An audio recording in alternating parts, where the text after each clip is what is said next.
vuonna 1982. Naisten klinikalla alkoi tän tyypin tarina. Yhdessä yksin salis alkoi heikolla äänellä valittaa.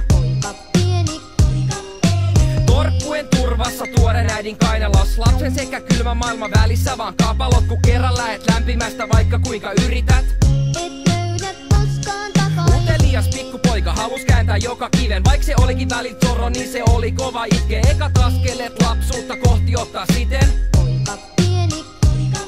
Potkupuku vaihtui housuihin ja tuttinalli pysy. Poika löysi teensä ekat luokat yhteen kauniin syksyn. Harvois kidit lapsin pysy ja kun kerran lähet äidin sylistä.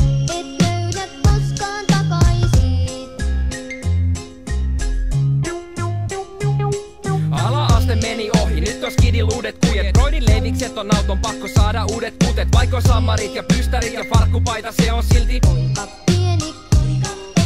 hormonit hyrisee ja tytöt alkaa kiinnostaa. Poika perjantaisin tyttöjen peräs ravaa diskossa, kun eka kertaa astu suolle, jonka nimi on naiset.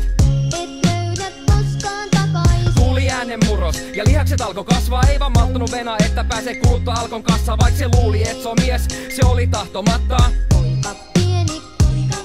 Lukiovuodet suhahti ohi, ihan kun ois mennyt vartis. Piti vahti, ettei homma lähe hanskas sen syyn takia, että kun se ensimmäisen kerran eksy baariin.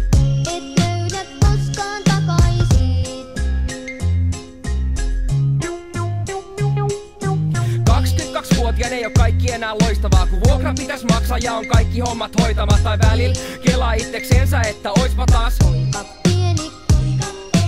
vieläkin lapsi sisälle, eikä unelmat oo haihtuneet. Se ei vaan näytä iästä huolimatta muotiin taipuneen. Sun pitää muistaa, että jos sä joskus kasvat aikuiseks, just kun se luuli, et sen epäonni oli kive hakattu. Se näki kauniin naisen ja heti siihen rakastui. Sen sydän meinas pakahtuu ja tuntuu, et se oli taas.